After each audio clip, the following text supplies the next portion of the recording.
you might think as a parent, well, I'm not that articulate. How can I help my children? And I would say, listen to them.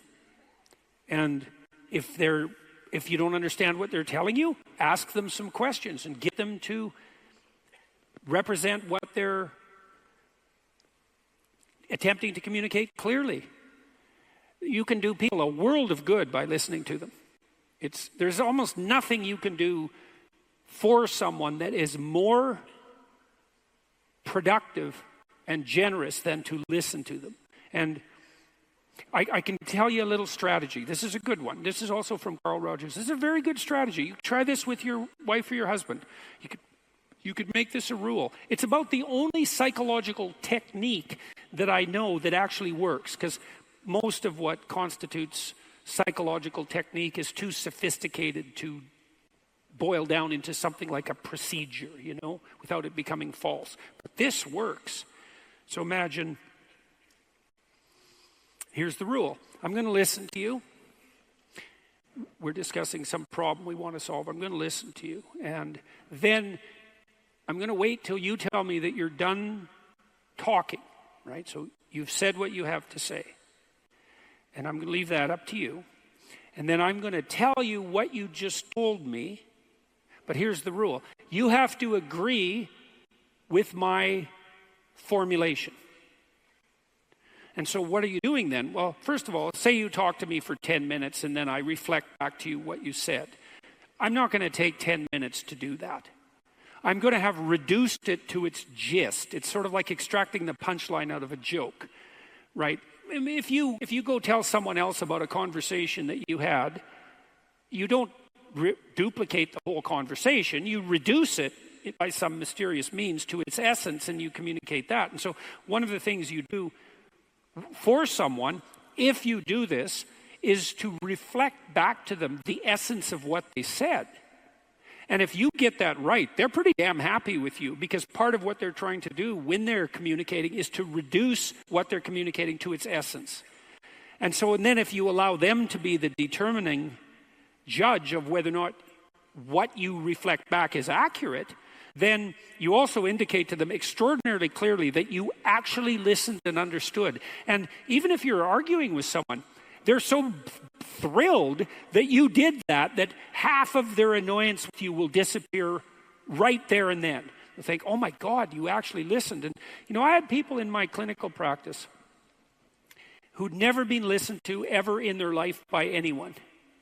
Not their parents. They had no friends. Their parents never listened to them. They had no friends. They had nobody close to them. They were so incoherent and inarticulate and suffering from such a backlog of non-communication that it was a miracle to see.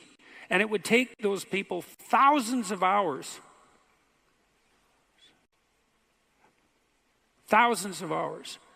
to lay out what they had to say. And no one had ever listened to them. You can help people by listening to them in a manner you can hardly imagine.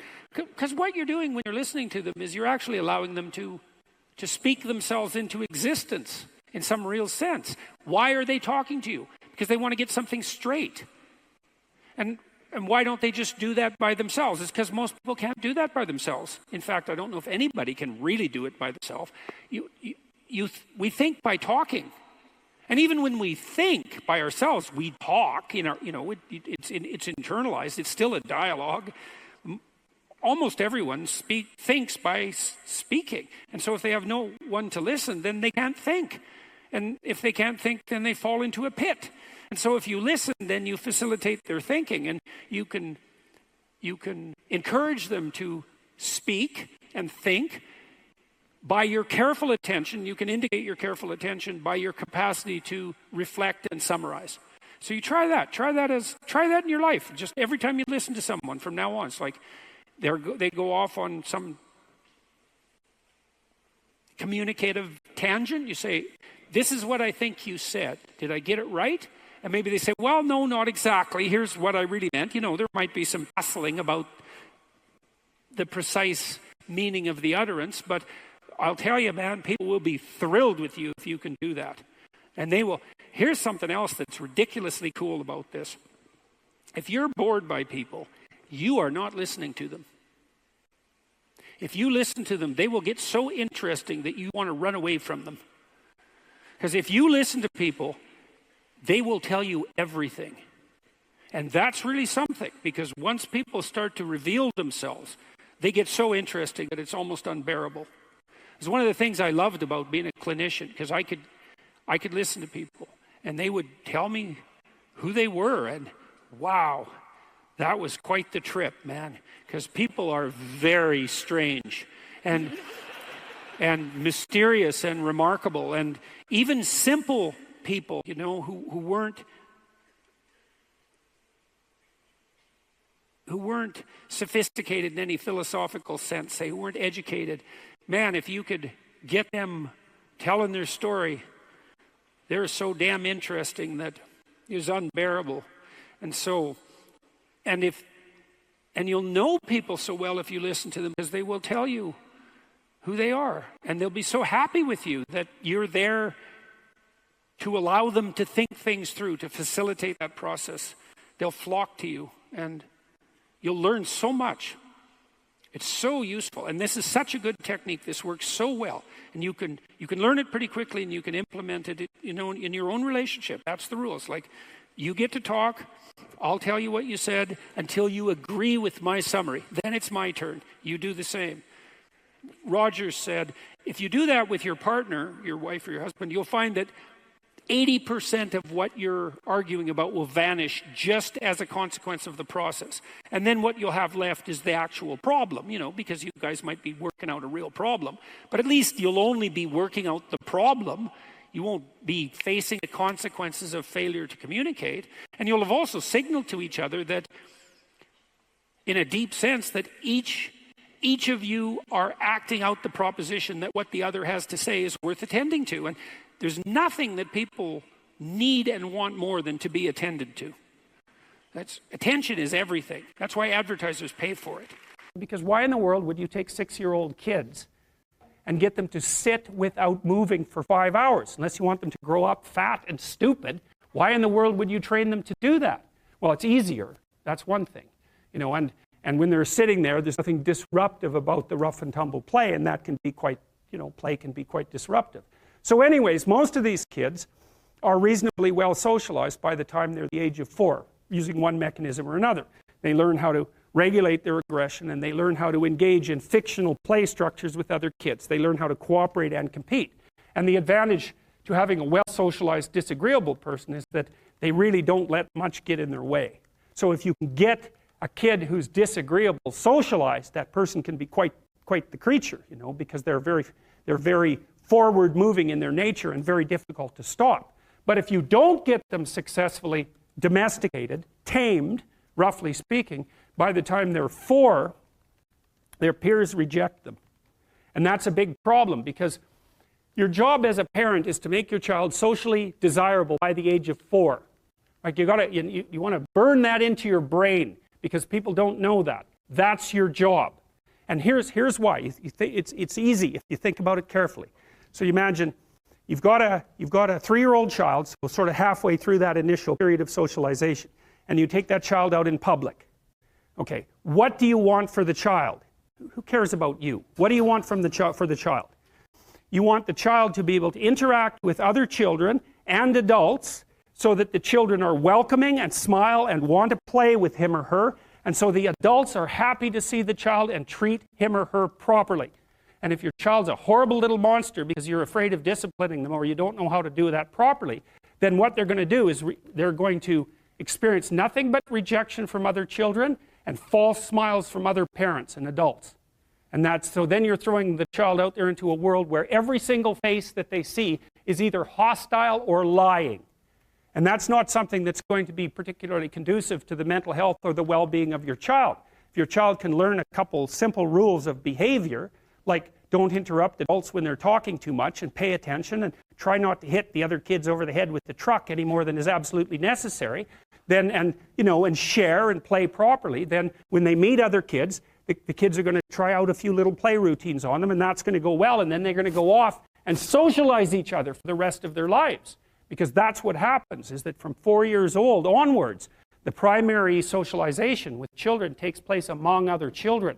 And so if the kids don't get in on that early, they don't move into that developmental spiral upwards and they're left behind.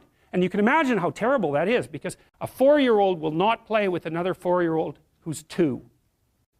But a 5-year-old certainly will not play with a 5-year-old who's 2, right? Because the gap is just starting to get unbelievably large. And so the kids start out behind, and then the peers leave them behind, and then those kids are alienated and outside the peer group for the rest of their life. Well, those are the ones that grow up to be long-term antisocial, right? They're already aggressive. It doesn't dip down. Now, what happens to normal boys, roughly speaking? Imagine the aggressive 2-year-old types. They get socialized, so their level of aggression goes down, and then they hit puberty and testosterone kicks in, and bang, levels of aggression go back up. And so that's why males are criminals between the ages roughly of 16 and about 25. So, and it matches the creativity curve, by the way. It's so cool. If you look at the spike of creativity among men, 16 to 25, then it starts to go down. Criminality matches that absolutely perfectly. So that's quite cool. So, and so the testosterone levels raise the average level of aggression among men. It's more dominance than aggression, actually, and testosterone is by no means all bad. And then it starts to decrease at about age 25 or 26, which is usually when men stop staying up late at night, stop drinking as much, develop a full-time career, and take on the burdens and responsibilities and opportunities that are associated with a long-term partner and family. And so, well, so that's the development of what I would call predatory aggression, because I also think that the agreeableness distribution is probably something like predatory aggression versus maternal sympathy. It's something like that. So if you look at other mammals that are predators, because we're predators as well as prey animals, if you look at other animals like bears, the male bear has absolutely nothing to do with the raising of the infants. In fact, the female bears will keep the male the hell away because he's likely to kill the infants and maybe even to eat them. So there's no maternality at all in solitary male mammalian predators. Now, it depends on how social they are, but roughly speaking, that's the situation. Whereas with human beings, males are quite maternal. So, but anyways, I think the extreme of agreeableness on the low end, so disagreeableness, is predation. And the extreme on the upper end is maternal caring. And so, and those two things compete, right? Obviously, it's very difficult to be both of those at the same time. And so men, of course, in the wild, so to speak, are very, very few women hunt in modern societies or in archaic societies. And you can also understand why that is, because hunting actually requires hurting something, killing it. And it's usually something that's not very impressed about being hurt or killed, and that will emit a lot of distress while it's happening. And so for anybody who's compassionate, who's got compassion as, you know, one of the fundamental elements of their temperament, that's something they're just not going to be able to tolerate at all. So there's, you know, in the evolutionary landscape, because that's really what we're talking about, there's tension behind the development of different modes of being in the world. And if you're good at one thing, that sometimes means that you can't be good at the other thing at the same time.